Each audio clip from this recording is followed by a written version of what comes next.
como sempre, amados irmãos, a gente para ali e fica perguntando a Deus o que falar, né?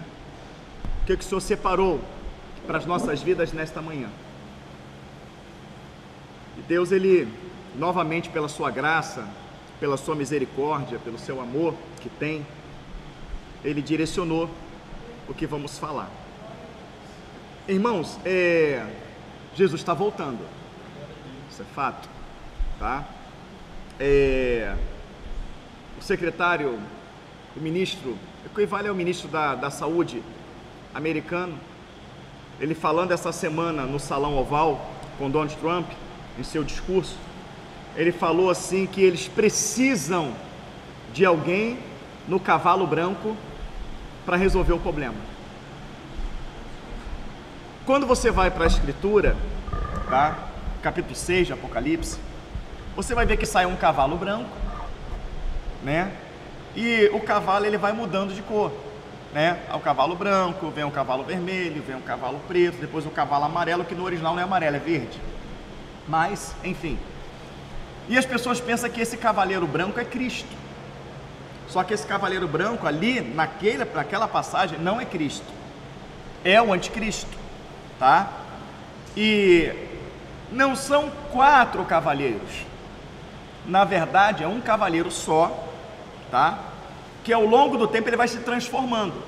Ele vem branco, ele vem santo, ele vem como um salvador. Ele vem como um salvador, ele vem como aquele que vai resolver o problema, né? Ele sai vencedor para vencer, olha, é um santo, é um enviado de Deus. Mas aí ele vai se transformando. Aquele mesmo cavaleiro, agora que era branco, é vermelho. E você vai ver as consequências disso. Depois é preto, e você vai ver as consequências disso. Depois é amarelo, né? Que a consequência final é morte. Então ali está falando o período do governo do anticristo. Que ele vem como bom, ele vem como santo, ele vem como salvador da pátria, não é isso? Mas vai chegar um momento que ele quebra o acordo, né? E vai se tornando vermelho, vai se tornando preto, né? Vem guerra, vem fome e vem morte, tá certo? Então quando esse ministro, ele aparece e dizendo, né? Que chegou o momento que eles esperam alguém montado num cavalo branco para resolver, de quem ele está anunciando? O anticristo. E eles sabem, tá certo? Eles sabem. Então, quando a gente vê que até a grande mídia, ela está falando algo, que quem conhece a Escritura pega esse ponto, entende que está falando da Bíblia, tá? É o próprio Senhor, nosso Senhor Salvador Jesus Cristo, tá? Usando o ímpio para mostrar para o servo, porque o Senhor fala que ele que aos seus servos ele daria a discernir os tempos e as estações que antecedem a sua volta. Ele fala que nada ficaria oculto aos seus. Quando ia acontecer a destruição de Sodoma e Gomorra, não é isso? Que aparece ali 3 anjos para Abraão, nós sabemos que anjo mesmo só era 2. O outro era o quê? Porque a Bíblia vai dizer assim, que eles comeram com Abraão, não é isso? Depois eles levantam e vão em direção a Sodoma. 2 seguem o caminho, 1 para. E quando o outro para, ele diz assim, poderia eu ocultar do meu servo Abraão o que eu vou fazer em Sodoma e Gomorra? Olha a palavra, poderia eu ocultar do meu servo Abraão o que hei de fazer em Sodoma e Gomorra? Anjo tem servo? A Bíblia diz que anjo serve. A Bíblia fala que os anjos são ministradores de Deus que ministram ao nosso favor. Então anjo não tem servo, anjo serve. Então 2 vão, 1 fica e fala, não poderia ocultar do meu servo Abraão que eu hei de fazer em Sodoma e Gomorra. E quando ele começa a conversar com Abraão para dizer o que vai fazer em Sodoma e Gomorra, Abraão chama ele o tempo todo de Senhor. Senhor, não se ire. Senhor, vou perguntar só mais uma vez. Amém? E quando chega lá em Sodoma, só chegam os 2. Tinham 3. Então ali é o Senhor dizendo para Abraão, quando nós vamos lá para Efésios, Abraão é pai da fé. Amém? Abraão é pai da igreja. Então Abraão está representando a sua igreja, e o Senhor não ocultando para a igreja o que ele vai fazer. Amém? Então, o que eu quero dizer com isso não é dar um estudo escatológico sobre a volta de Jesus, tá? Mas sim mostrar que tivemos mais um sinal, né, da boca de ministro de uma grande nação, a maior potência que existe hoje, dizendo que está na hora, né, de precisamos daquela pessoa, né, de alguém sentado no cavalo branco para poder resolver. Então ele está falando, está na hora do anticristo aparecer, está na hora dele dar as caras. Então o que eu quero com isso é só que a igreja possa concordar comigo ou não de que estamos no fim. Quem concorda? Alguém concorda aqui no canal que estamos no fim? Então, se estamos no fim, a gente tem alguns pontos a analisar como é que estaria o quadro da igreja no fim, no tempo do fim. O quadro da igreja no tempo do fim, no tempo em que antecede a volta do Senhor, segundo Mateus 25, a igreja está representada na parábola das 10 virgens. Então você ali não vai colocar 10 virgens, porque ela é dividida no meio, 5 prudentes e 5 nércias. Então se você pega 10 e divide no meio, não é isso? Vai dar 2 resultados, 5 e 5, amém? Então fica 5 para um lado, 5 para o outro. Então a igreja fiel e a igreja infiel. Qual o retrato da igreja, todo mundo aqui concordando, qual o retrato da igreja infiel? É uma igreja que tem a palavra, infiel, tá? Ela tem a palavra, mas ela não tem azeite. A palavra fala que as 10 tinha consigo o quê? A lâmpada. O que está escrito no Salmo 119, versículo 105? Lâmpada para os pés e luz para o meu caminho, a tua. Então se fala que as 10 tinha lâmpada, as 10 tinha a Bíblia. Até se você for numa universal da vida aí, que é demônio puro, vocês vão abrir a Bíblia lá, vão ler um versículo, mano. Vão ler, correto? Mas eles não têm o Espírito Santo para trazer a revelação da palavra, que vai produzir unção, que vai produzir quebra de cadeias, que vai produzir o arrependimento, a salvação eterna. Então eles têm a palavra, mas não têm o Espírito. E como em 2 de Pedro, capítulo 1, verso 20 diz, que nenhuma profecia da Escritura é de particular interpretação, não é isso? Porque não foi produzida por homens, mas sim por homens inspirados por Deus. Quando fala de inspiração, homens que têm o Espírito Santo de Deus.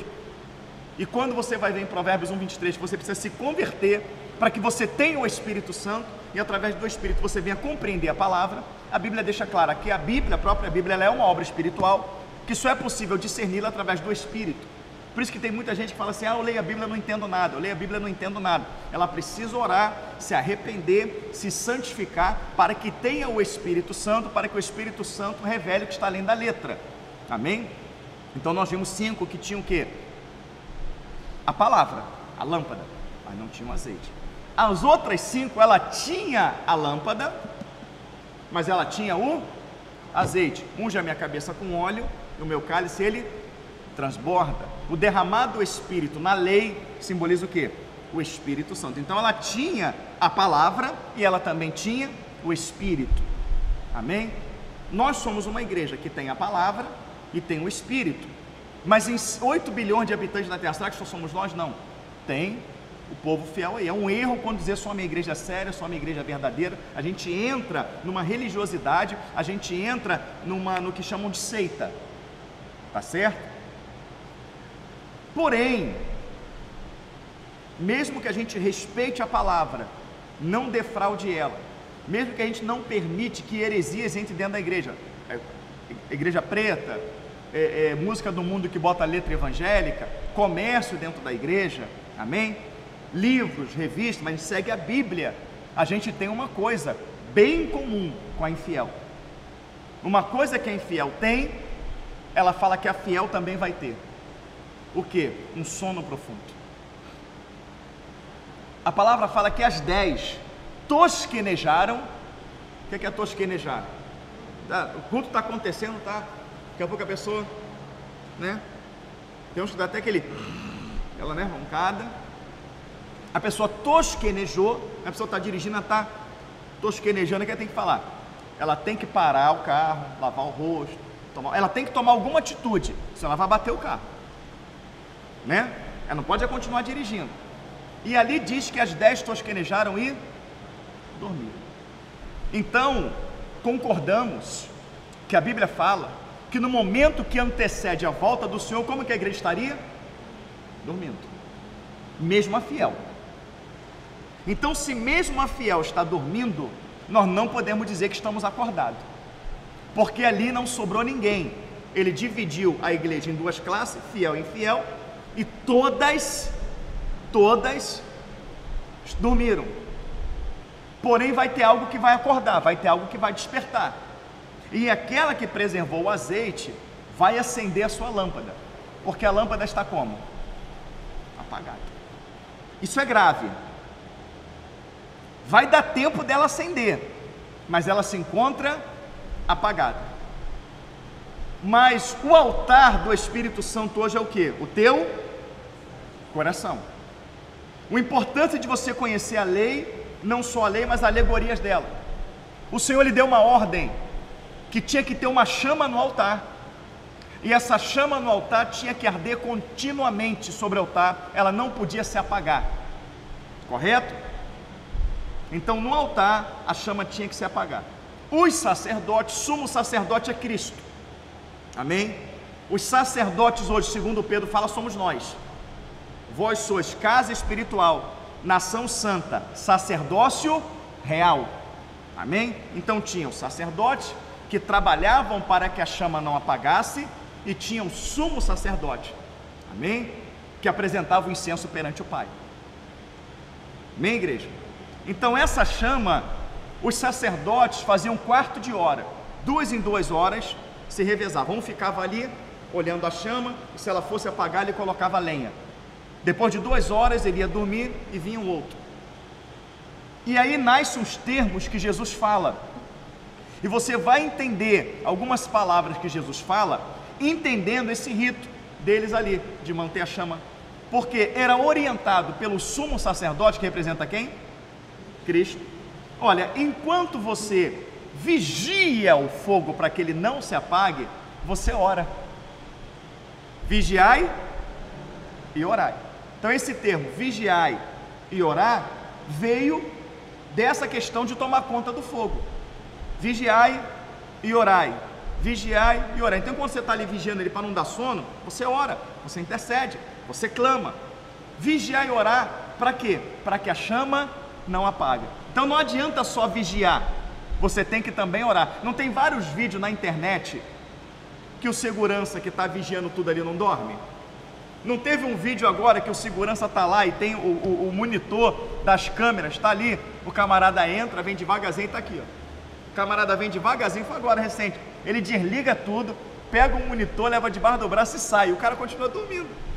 Então, ele estava vigiando, mas enquanto ele vigiava, ele dormiu. Então, para que não dormisse e não corresse o risco de que a chama viesse a apagar, como é que a nossa chama apaga? Pecado, né? Pecou a chama. Então, para que a chama não apague, você não entra num sono, né? E você não seja pego desprevenido pelo inimigo e caia num laço, você ora. Então eu estou aqui, mas eu estou não, o Senhor opera, o Senhor guarda, o Senhor me livra, né? Deu sono, eu levanto. Então veio a expressão vigiar e orar. Então você não pode sentar e ficar olhando para o fogo que vai te dar sono, mas você tem que fazer alguma coisa que te mantenha acordado, que te mantenha alerta, para que você veja se o fogo está apagando e você coloque lenha nele para acender, amém? E quando o fogo apagasse? Quando o fogo apagasse, existia uma das portas do templo, que tinha quantas portas? 12 portas. Existia uma porta daquela que não era muito utilizada, digamos assim, o quarto da desorganização, joga tudo naquele quarto lá. Quando o sacerdote, ele não vigiava o fogo, e por acaso ele dormisse, tá? O sumo sacerdote, em vez em quando, ele dava umas voltas. O sumo sacerdote é quem? Jesus. Então ele dava umas incertas ali, ele pegava o sacerdote dormindo. Essa expressão eles usavam para o sacerdote, dizendo assim: olha, não dorme, porque o sumo sacerdote ele pode vir como um ladrão na noite. O ladrão na noite ele vem sem que você Perceba, então ele vem devagarzinho, né? E bota a mão, tá dormindo. Então vigia que ele vem como um ladrão na noite. Por isso que o Senhor usa o termo como um ladrão na noite. E se ele fosse pego dormindo, tinha punição? Tinha.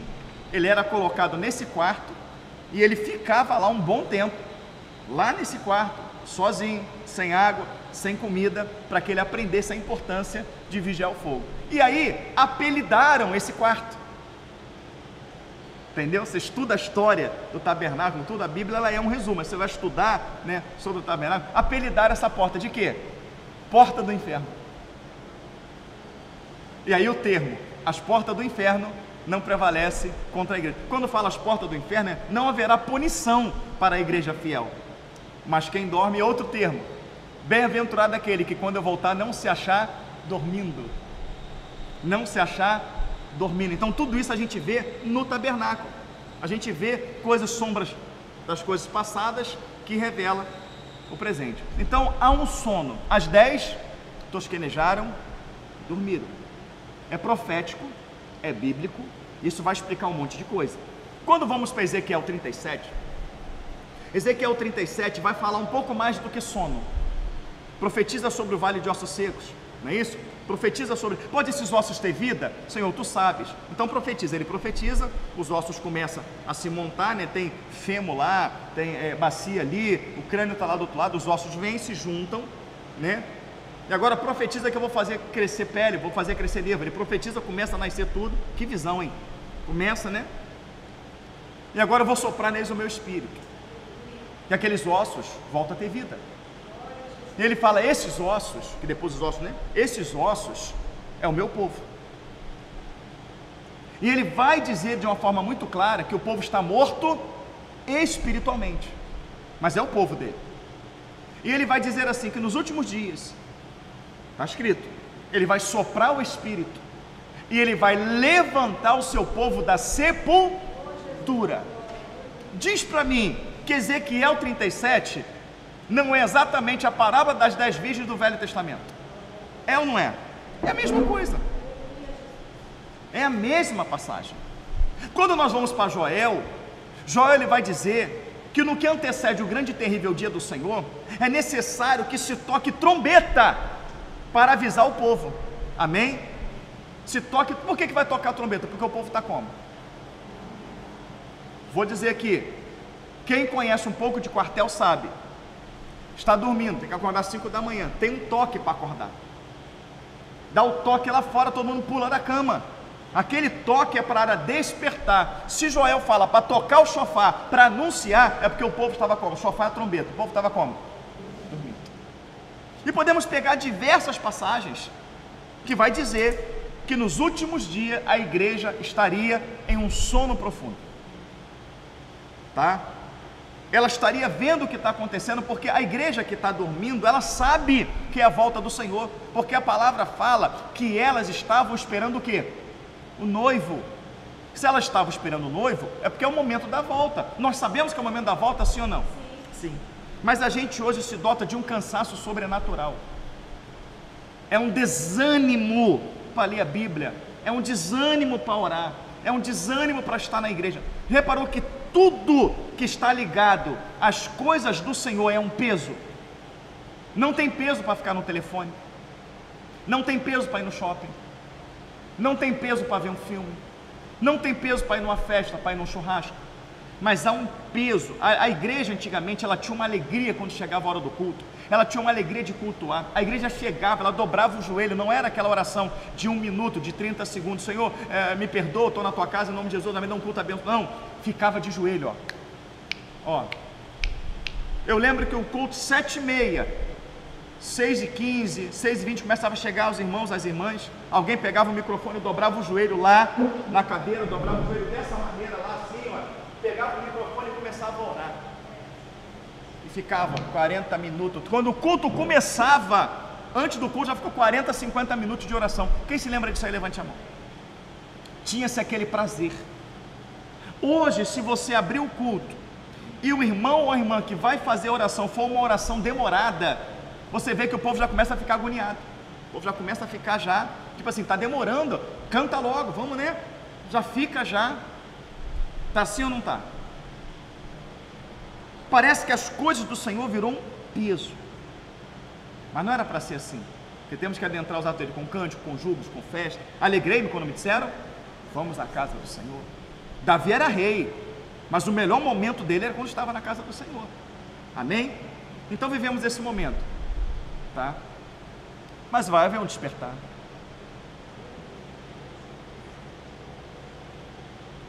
E aí, onde eu quero entrar?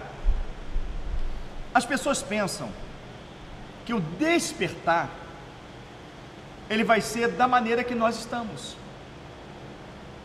Simplesmente da maneira que nós estamos, não, porque tem uma palavra verdadeira, né? Porque eu estou numa igreja séria, o Espírito vai vir, tá? E vai ser derramado. A Bíblia, ela trata do Espírito em porção, sim ou não? Então, para cada momento da história, a porção foi derramada em uma medida.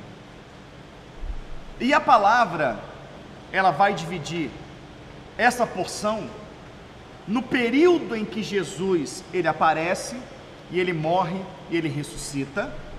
Então, no momento em que ele ressuscita, é dividido o Espírito em uma porção, onde é chamado de chuva temporã. É aquela chuvinha fininha, que rega a terra para o plantio. É uma quantidade de água, né? É um período extenso, porém a chuva é fininha. Às vezes você sai até sem guarda-chuva. Vou ler rapidinho, né? Você vem e volta. Ela é do plantio, onde a semente foi plantada, onde o evangelho foi pregado, não é isso? Então essa chuva demorou, ela foi extensa. Ela durou quanto tempo? 2025 anos. E agora a semente germinou, cresceu, gerou fruto, mas a palavra fala que o fruto só pode ser colhido maduro. Então a gente entrou num verão profético. Depois eu vou explicar, me lembra de explicar sobre inverno e verão. Irmãos, precisam me lembrar para explicar isso para os irmãos entenderem. Se eu for explicar agora, a gente já tem que fugir do foco aqui, hoje não é esse foco. Mas existe na Bíblia um período profético de verão e inverno. Esse período profético, quando você entende, você vê que Jesus, ele volta no momento do amadurecimento dos frutos, que é verão, tá? Não é esse verão nosso aqui, tá, irmãos? É um verão profético. Então, segundo a palavra de Deus, a gente está entrando, né, na primavera aí, já no finalzinho dela, finalzinho da primavera para o verão. Então, nesse período, caía-se uma chuva muito forte, aquele solzão, tá tudo, daqui a pouco começa a relampear do nada, trovejar do nada, fecha o tempo e cai aquela pancada de chuva 20 minutos, não é assim? Enche tudo, daqui a pouco para de chover. Essa chuva é a chuva de verão, é a chuva que amadurece os frutos. Então ela é por um período curto, mas a quantidade de água é absurda, tanto que enche tudo. Você vê em São Paulo, você vê no Rio, amém? Teve Nova Iguaçu agora, uma enchente grande lá. O pessoal de Nova Iguaçu não teve uma enchente grande lá? Então, chuva de verão. Foi o quê? 40 minutos de chuva, 1 hora no máximo, enche tudo. Então é uma proporção de água, né? É uma quantidade de água desproporcional, é muita água para pouco tempo. O que nós entendemos? Que a chuva seródia é a chuva do último momento, ou seja, num período de tempo muito curto, o Senhor vai derramar uma quantidade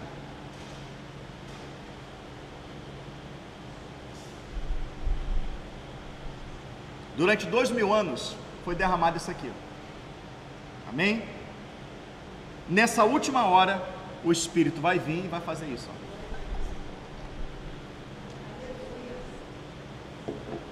Agora vamos lá, por que a igreja ela vai precisar de uma injeção espiritual, um derramado de Espírito como nunca houve antes, para ela amadurecer na fé, amadurecer os frutos, e para que ela suporte o que está por vir?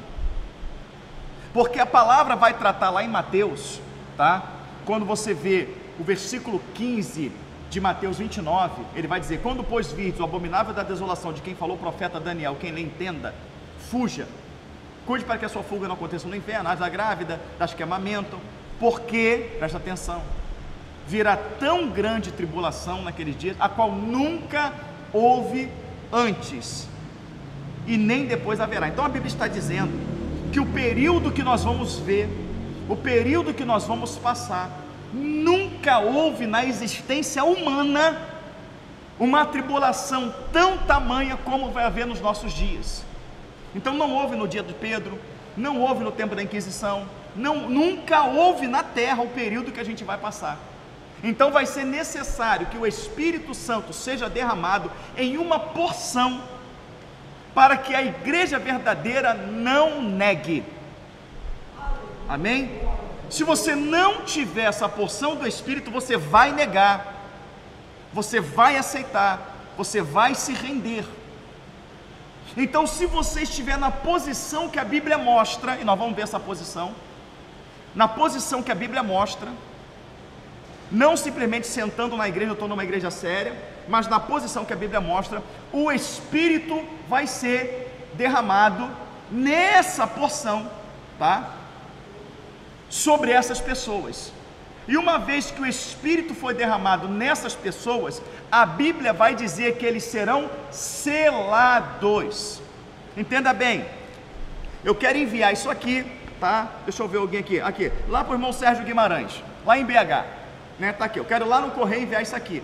Eu vou colocar no envelope, tudo direitinho, vai pesar e tal, e eles vão selar. Uma vez que sele, acabou, o destino acabou, está selado.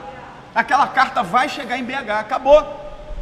Então significa que aqueles que receberem o último avivamento da igreja, esse é o selo, esses não recuarão. Ou seja, você recebeu o último avivamento, essa porção sobrenatural do Espírito, pode cortar dedo, braço, pode te bater, pode te queimar, pode fazer o que for, você não vai negar, você já foi selado. É como se o Senhor lá de cima já carimbasse, esse vai vir, essa vai vir, esse vai vir. Então, entenda bem, você já é selado para a salvação antes de você entrar no período da grande tribulação, que é os 3 anos e meio final. É isso que as pessoas não entendem. Elas acham que vai começar a tribulação, vai começar a perseguição, aí o povo vai orar e Deus vai derramar o Espírito. Vai ser derramado antes dos 3 anos e meio finais, porque só vai ser guardado pelo Senhor e alimentado por 1260 dias quem é a sua igreja.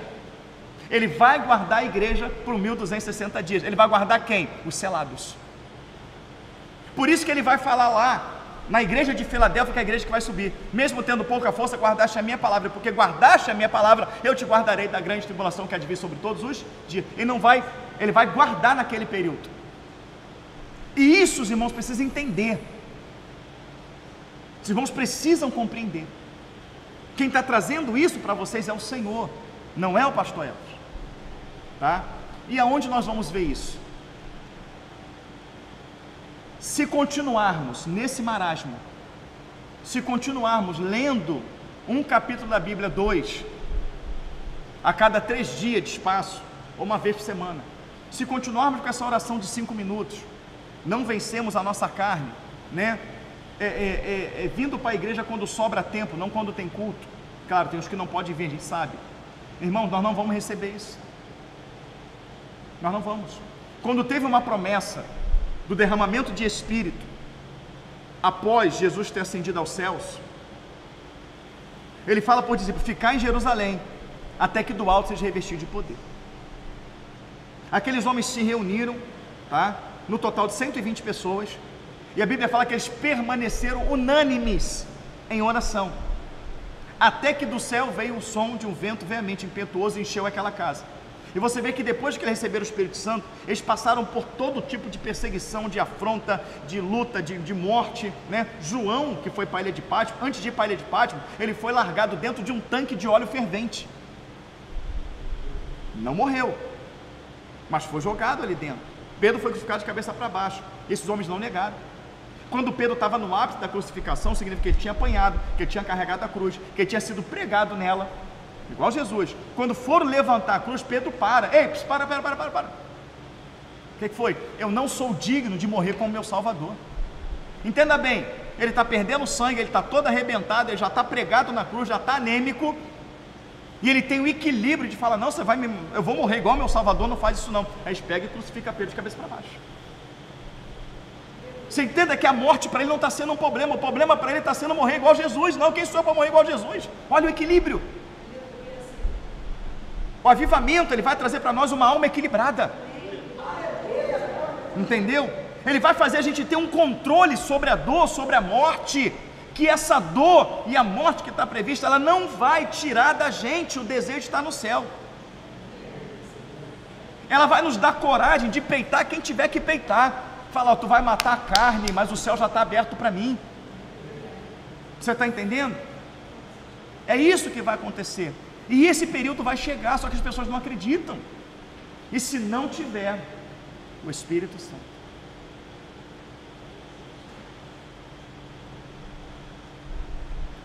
abre a sua Bíblia em Lucas 8. E aqui começa a EBD, tá? Foi só a introdução.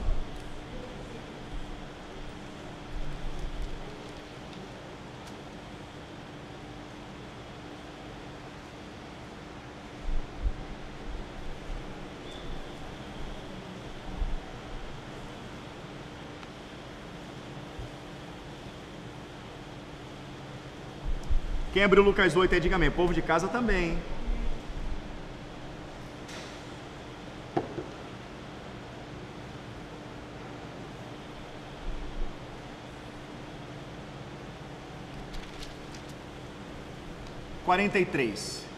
Lucas 8, 43. Irmã Sene, como é que tá as coisas aí na Espanha, minha irmã? Irmã Sene, aqui no Brasil está quase virando Espanha, mas não no sentido aí do país não, mas aqui se você andar com o celular na rua ele Espanha, se andar com o carro ele Espanha, né? O governo está apanhando dinheiro também, aqui eles estão apanhando tudo, uma luta, mas a gente continua aí fazendo as visitas, entrando nas comunidades, pregando, que eles estão apanhando tudo. 43 diz assim, presta atenção, e uma mulher que tinha um fluxo de sangue havia 12 anos, e gastara com os médicos todos os seus haveres, e por nenhum pudera ser curada. Chegando por detrás dele, tocou na orla da sua veste, e logo estancou o fluxo do seu sangue. E disse Jesus, quem é que me tocou? E negando todos, disse Pedro e os que estavam com ele, mestre, a multidão te aperta e te oprime, e dizes, quem é que me tocou? E disse Jesus, alguém me tocou, porque bem conheci que de mim saiu virtude. Então, vendo a mulher que não podia ocultar-se, aproximou-se tremendo e prostrando-se ante ele, declarou diante de todo o povo a causa porque ele havia tocado e como logo sarara. E ele lhe disse, tem bom ânimo, filha, a tua fé te curou, salvou? Te curou, salvou? Mas ela estava enferma. Não seria a pronúncia correta, a tua fé te curou? Mas a atitude dela não só a curou, mas a atitude dela a salvou. Mas tem alguns pontos bíblicos que Jesus vai curar pessoas, vai falar, tua fé te curou. Mas aqui ele está dizendo, a tua fé te... Então não é uma atitude para cura, é uma atitude para salvação. Você viu como é que é um detalhezinho? Você está vendo? A tua fé te salvou. Agora vamos lá. Literalmente isso aqui aconteceu. Foi desse jeito, a mulher estava enferma há 12 anos. Vamos pegar primeiro aqui, por que aparece 12 anos? Apareceu 12 anos, não podia ser 10? Não podia ser 11? Porque com a situação dela, Deus quer nos mostrar alguma coisa. Mas 12 na Bíblia simboliza o quê? 12 discípulos, 12 tribos, amém? 12, então você tem que se apegar, não nos anos, mas tem que se apegar no número 12. Amém? 12. 12 anos ela perdia sangue. 12 simboliza 12 tribos. As 12 tribos é a casa de Judá e a casa de Israel, que no sangue de Cristo dos dois povos ele fez um. A mulher de Apocalipse, vestida do sol, Apocalipse 12, tendo a lua debaixo dos seus pés, ela tem uma coroa com quantas estrelas? 12. Por que não 10? Por que não 11? Porque as 12 tribos reunidas em uma só, a igreja, a mulher. Então o que ele está mostrando com 12 anos, ele não quer mostrar os 12 anos, mas ele quer mostrar aquela mulher que representa as 12 tribos, que é a noiva do Cordeiro, enferma. perdendo vida. Amém? Ela está enferma, ela está perdendo vida. E ela gastara todos os seus haveres com os médicos. Amém? A igreja, ela está tratando um problema grave espiritualmente de uma maneira física. Eu estou cansado, eu tenho que passear mais, eu tenho que viajar, eu tenho que fazer alguma coisa, eu tenho que mexer na minha casa, ela está tentando tratar um desânimo espiritual de uma maneira física. Amém? O povo trabalha muito hoje, porque o povo faz muita dívida. O povo faz muita dívida. Entendeu? É cartão de crédito de 2.000, de 3.000, de 4.000 para pagar, e a pessoa ganha 2.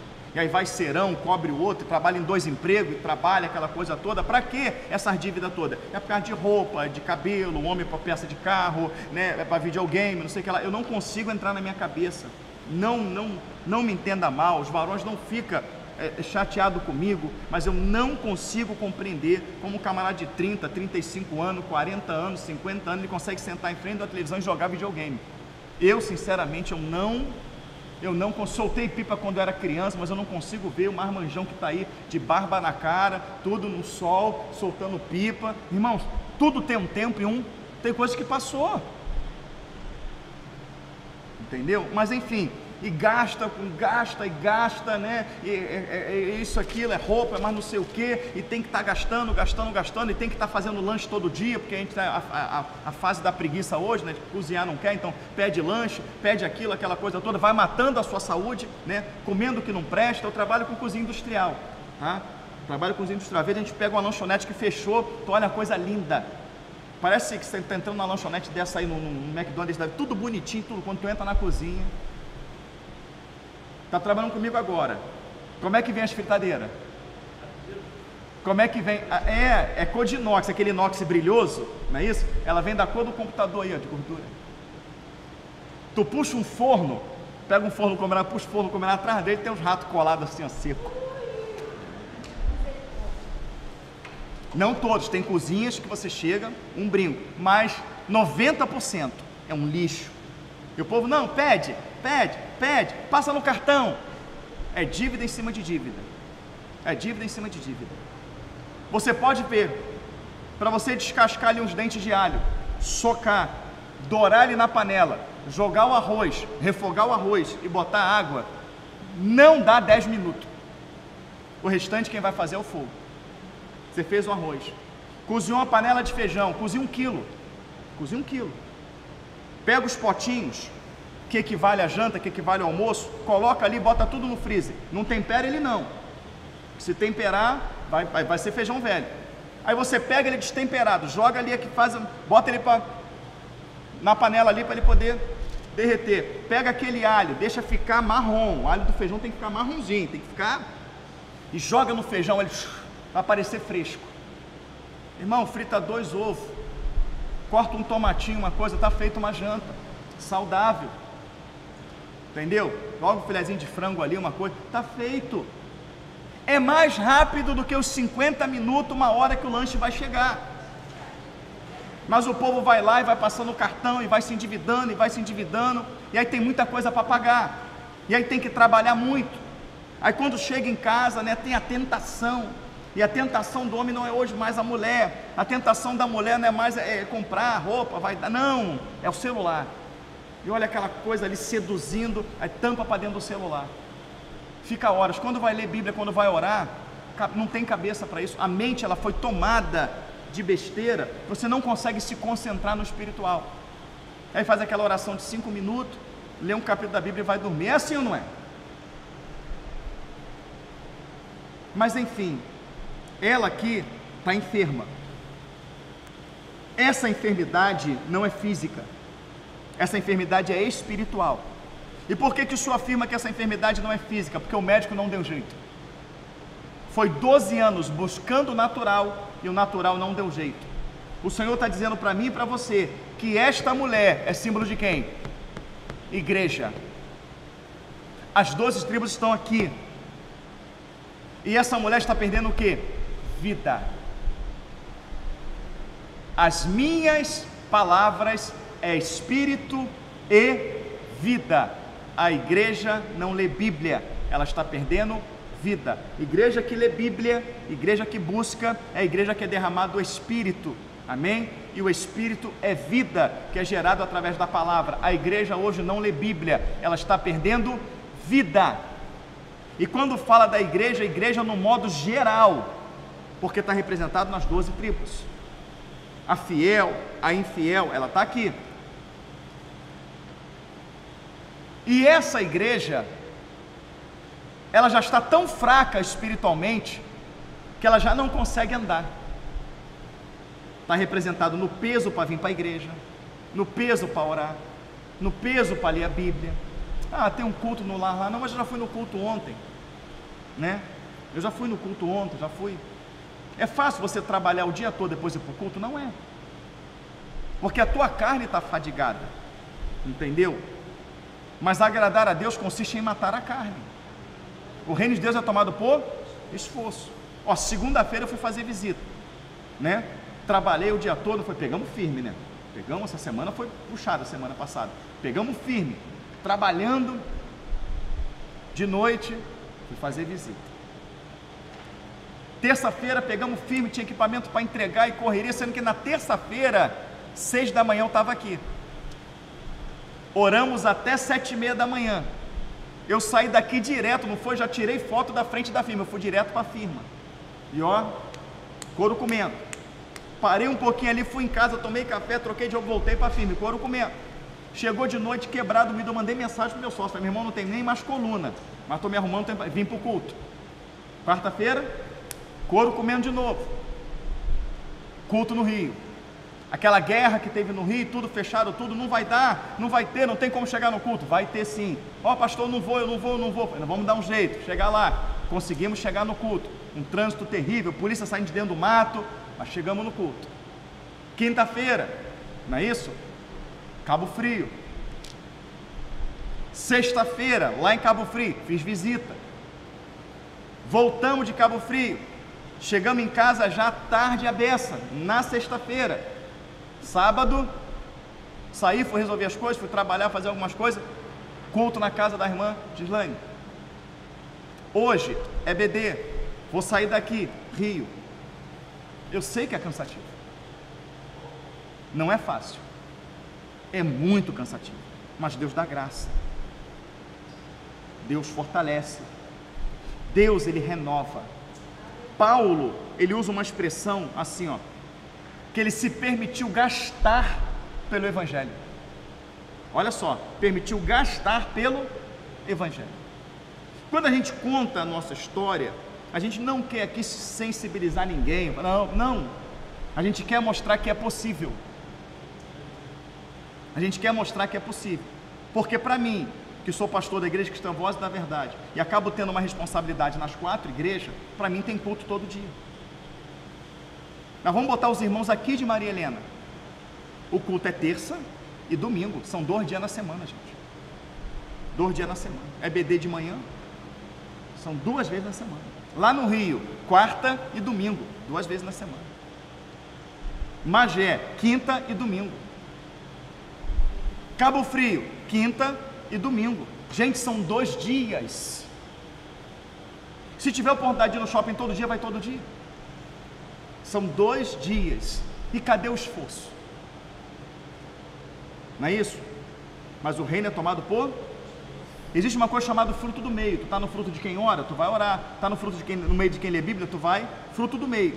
Está no meio de quem ora, vai orar. Está no meio de quem louva, vai louvar. Está no meio de quem prega, vai pregar. Agora tu está no meio de quem vê besteira, de quem fala besteira, de quem... Então a gente tem que tomar uma posição. Então você observa que tinha Jesus, tinha uma multidão, mas essa mulher estava distante de onde Jesus estava, tá? Ela estava distante, mas ela sabia que Jesus estava lá. Mas ela já está num problema espiritual tão grande que ela já não consegue andar. O texto não diz, pastor, que ela não consegue andar. A Bíblia fala que parte do corpo do Senhor que ela tocou? Qual é a parte? Não tocou no vestido, fala que ela tocou na ponta da orla, na ponta do vestido. Se as minhas mãos, eu estou em pé, as minhas mãos estão aqui, para mim tocar lá na ponta do vestido, eu estava como? Se rastejando. Essa mulher foi rastejando. Então essa mulher, ela percebe que ela está com um problema grave, que ela está perdendo vida e que ela está quase morta espiritualmente. Ela ainda tem sangue, ela ainda tem um pouco de vida. Amém? Ela ainda tem um pouco de vida. Te levou aonde a tua mente agora, lá na Bíblia? A mulher que tinha 2 filhos, casa de Judá e casa de Israel, que ela chega até o homem de Deus e fala assim: olha, o meu marido é morto. Jesus morreu e foi assunto aos céus, amém? E agora os credores querem levar meus 2 filhos. Satanás quer tragar a igreja.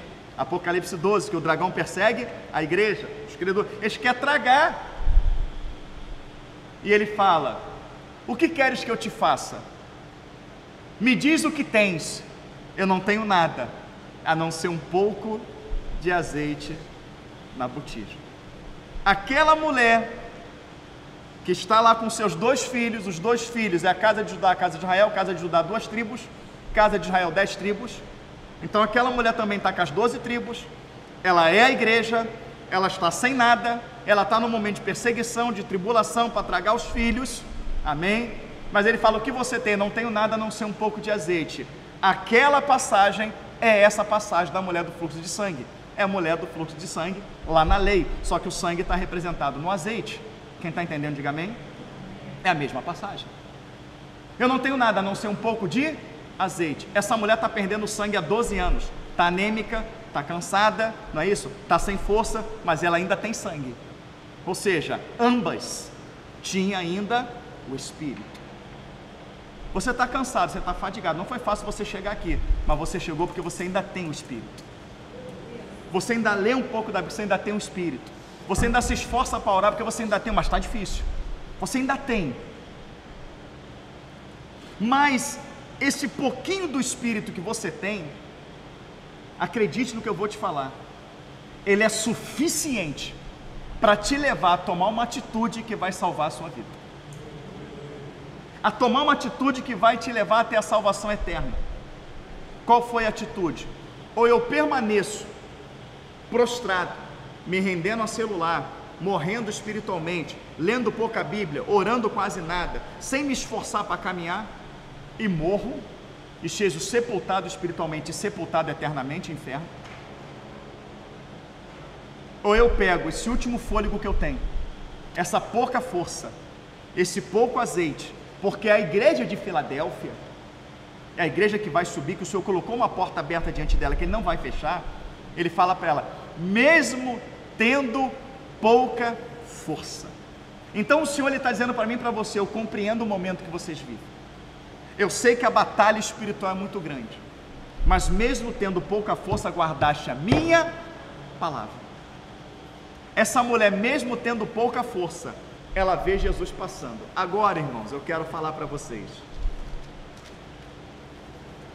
o que simboliza a mulher estar em casa e Jesus passando na frente dela, lá, uma distância grande, mas estava passando. O que simboliza isso? Vou para o Pai, mas não vos deixarei órfão, enviarei o meu. No momento em que a igreja estava fraca, no momento em que a igreja estava perdendo vida, amém? Jesus passa. No momento que aquela mulher está quase morrendo, Jesus passa. E quando ela toca em Jesus, ela fica como? Curada, sã, disposta, amém? Essa passagem de Jesus, que ele está passando, ou ela ia ao encontro dele naquele momento que ele estava passando, ou ela era a última chance dela, sim ou não? Lê para mim lá. Não, lê alto, bem bonito. 1, 2, 3 e... significa, a passagem por ela significa a única oportunidade que a igreja vai ter na última hora de ser avivada. Porque ela chega perante Jesus quase em falência espiritual. Mas quando a virtude vem sobre ela, o que é a virtude? Ele fala, saiu de mim virtude. O que ele está falando? O meu espírito agiu. E quando o espírito age, ele cessa a hemorragia. Aquilo que estava matando ela espiritualmente, cessou. E ela agora está sã, curada. Ela vem se arrastando, mas sai andando. Eu só tenho esta oportunidade. Não tem outra. Se Jesus passasse ali, ela não teria força para encontrar ele, e ela foi se arrastando. Então o Senhor está dizendo que este avivamento se dará no momento em que você estaria quase sem forças espiritual para buscá-lo, quase, mas o pouco de força que você ainda tem, faria você, mesmo se arrastando, buscar o Senhor, e a Bíblia garante que dele sairá a virtude. Então, irmãos, não foi fácil para aquela mulher se arrastar até Jesus. Ela foi pisada, ela foi chutada e ela tocou em Jesus. Porém, uma mulher que está no seu ciclo de regra, seu período menstrual, perante a lei, e como Jesus não tinha morrido ali ainda, ela estava na lei, tá? Se ela saísse na rua com o seu fluxo de sangue, ela seria apedrejada. Então presta bem atenção, que essa falência espiritual da igreja leva ela à morte, leva ela a uma condenação.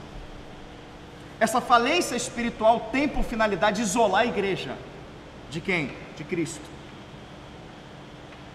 E quando essa mulher ela vai até Jesus, que ela toca, ela tem medo de dizer que foi ela, porque no momento que ela se identificasse, o povo ia ver que aquela mulher doente que estava no seu fluxo de sangue, ela teria que ser apedrejada. Mas não podendo ocultar a presença que ela sentiu, o toque que ela sentiu do Espírito nela, ela fala, Senhor, foi eu. Ela está tremendo, porque ela fala assim, olha, eu vou falar, e no momento que eu falar, eles vão me identificar e vão me matar. No momento da grande tribulação, a igreja sendo identificada, qual vai ser a sentença? A morte. Mas o Senhor Jesus vai estar ali e não vai permitir que ela seja morta.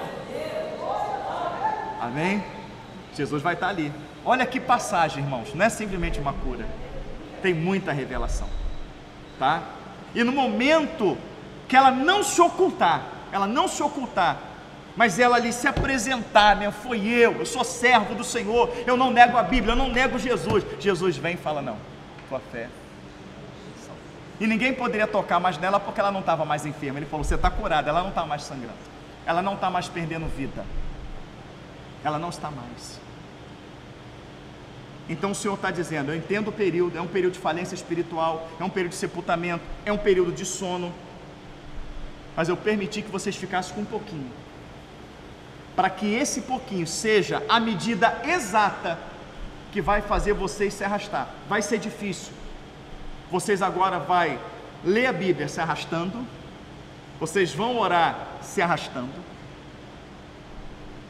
mas se vocês não deixar de fazer isso, vocês vão encontrar renovo. Vamos ilustrar isso, tá? A mulher, ela começou a sair de casa como? Sem força, 12 anos perdendo vida. Ela está distante de Jesus, então o ritmo é devagarzinho, devagarzinho, devagarzinho. Mas agora, ela já não está vendo Jesus distante. Ah, tem uma revelação aqui. A multidão te oprime, te aperta e dizes, quem me tocou? Então eu quero fazer uma pergunta para vocês. Da onde aquela mulher estava? Qual é o número da multidão que seguia Jesus? A gente tem alguns pontos bíblicos que nos mostram isso. A primeira multiplicação de pães e peixes, tá? Foi para 5.000 homens, sem contar mulheres e crianças. Irmão, o povo naquela época tinha filho, tinha bastante filho. Então vamos botar aí uma mulher para cada marido, embora era lei, podia ter 3, 4, vamos botar uma mulher para cada marido, já saiu de 5.000 para 10.000.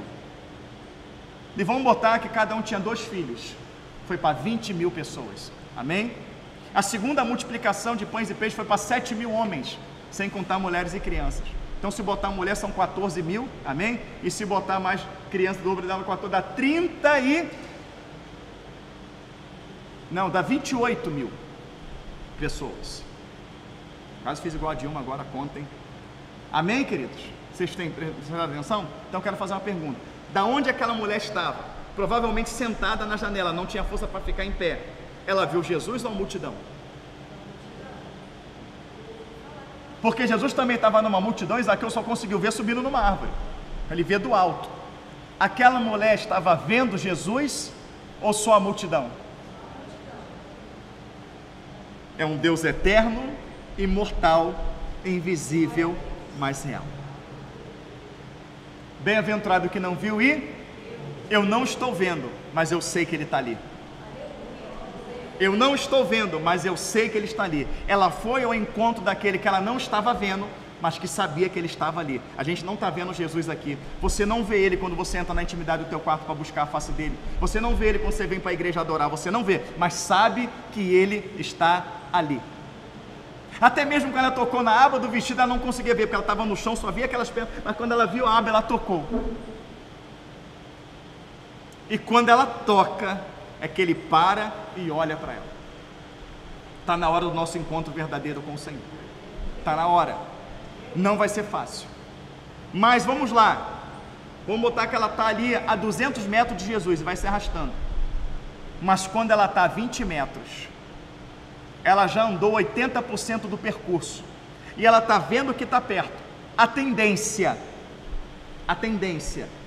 é dar um gás e ela acelerar, ou ela se arrastar cada vez mais devagar? A tendência é dar um gás.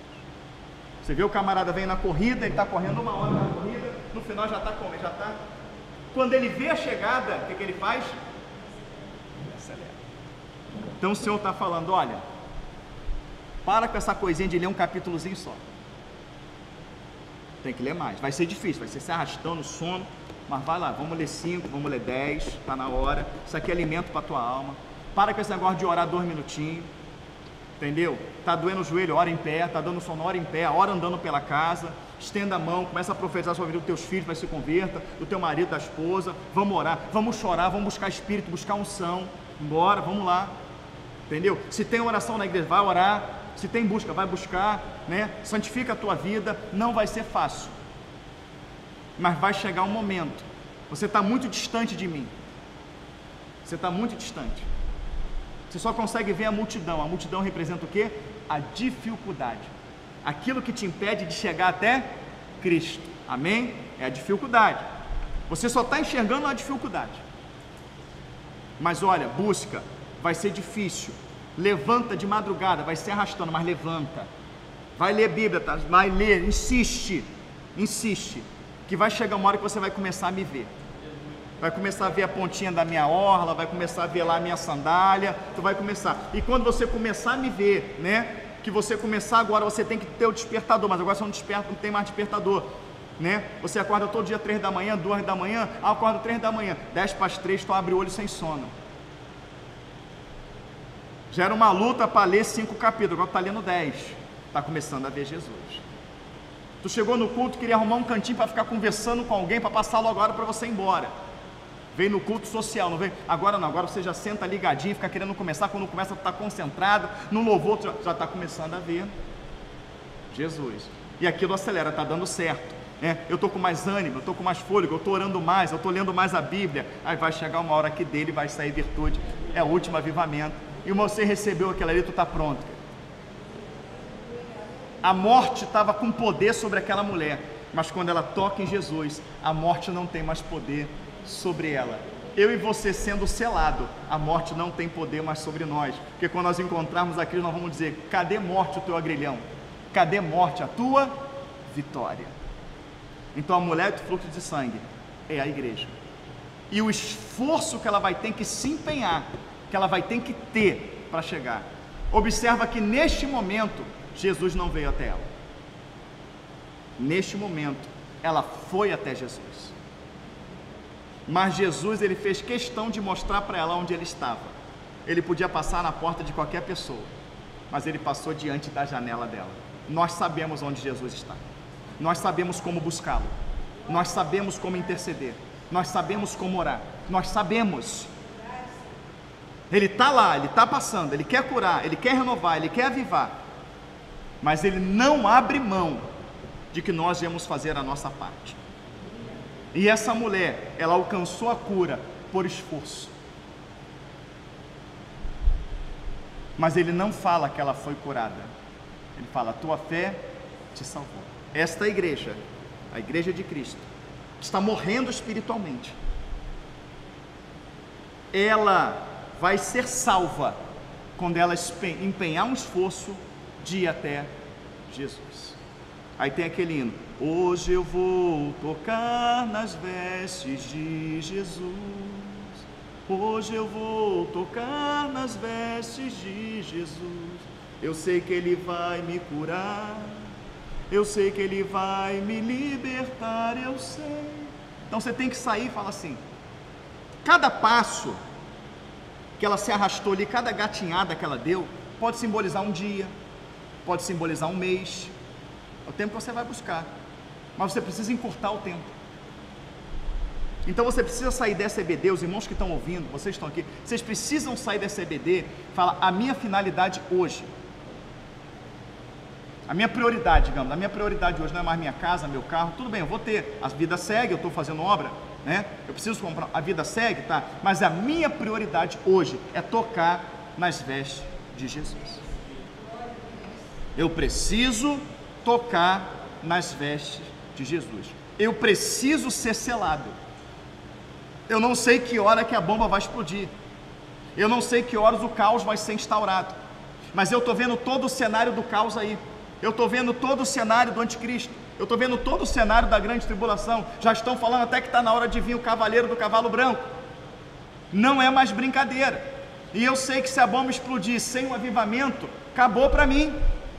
Então eu preciso priorizar. Eu vou te buscar. Se disciplina, doutrina a sua vida. Você não vai conseguir fazer sem que você se doutrine, sem que você se discipline. Um jovem não gosta de acordar cedo, mas quando ele vai para o quartel, ele tem que acordar às 5 da manhã. Se não acordar, ele apanha, joga água gelada em cima dele, bota ele na prisão até ele aprender. Mas passa ali algum tempo, 2 semanas, ele já acorda sozinho. Quando dá o toque, ele já está de pé, já está arrumado. Você precisa se disciplinar, você precisa ter um horário, você precisa ter um tempo. A Bíblia é clara, tudo tem um tempo e um propósito. Tempo de plantar, de colher, de falar, tempo do marido, do filho, tem que ter um tempo para o Senhor e tem que ser disciplinado. O meu dia está aqui, é corrido aqui, é trabalho e tal, mas esse período aqui eu tenho, Senhor, nesse período aqui eu vou separar 1 hora, vai ser 1 hora de humilhação, de coisa, e durante a semana vai ser nesse dia 1 hora, nesse dia 1 hora, nesse dia 1 hora, nesse dia 1 hora, mas nesse dia aqui eu vou fazer um jejum, uma busca de 4 horas, de 3 horas, de 2 horas, mas eu vou fazer.